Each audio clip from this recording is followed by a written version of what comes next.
അജം ചത്ത് ഗജമായി പിറക്കുന്നു, ഗജം ചത്തങ് അജവുമായി ഇടുന്നു. നരി ചത്ത് നരനായി പിറക്കുന്നു, നാരി ചത്തുടൻ ഓരിയായി പോകുന്നു.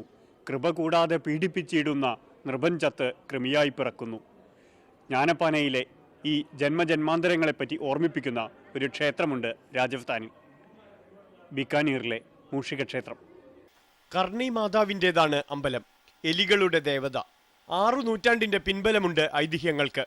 യമരാജനോട് കണക്ക് പറഞ്ഞ് പ്രിയപുത്രനെ എലിയായി ദേവത തിരിച്ചു വാങ്ങിയെന്ന് വിശ്വാസം. മരിച്ചാൽ എലിജന്മം കിട്ടിയാൽ ഭാഗ്യം, വീണ്ടും മനുഷ്യരൂപത്തിൽ പുനർജനിക്കാം. जो भी यहाँ आए उसकी मनोकामना पूरी हो तो वो दोबारा दर्शन करने को जरूर आए. മാർബിൾ തറയിൽ പായുകയാണ് എലികൾ. 20,000-ലേറെ എലികൾ. സൂക്ഷിച്ച് കാലുവയ്ക്കുക, അല്ലെങ്കിൽ ചവിട്ടുന്നത് എലിപ്പുറത്താകും. എലി ചത്താൽ പ്രായശ്ചിത്തം വേണം. അതേ തൂക്കത്തിൽ സ്വർണത്തിലോ വെള്ളിയിലോ തീർത്ത എലി രൂപങ്ങൾ. പ്ലേഗിന് പേടിയില്ല, രോഗശാന്തിക്കാണ് എലിപൂജ. इनका झूठा ही तो चलना मचे और झूठा ही प्रसाद है, वो खाने से बीमारी ठीक होती है. വെളുത്ത എലിയെ കണ്ടാൽ പ്രാർത്ഥന സഫലമെന്ന് സങ്കല്പം. വിശ്വാസങ്ങളുടെ സന്നിധിയിൽ നിറദീപമായി പായുകയാണിവിടെ എലികൾ. രാജസ്ഥാനിൽ നിന്ന് ക്യാമറമാൻ ജയദീപിനൊപ്പം കെ മധു, അമൃത ന്യൂസ്.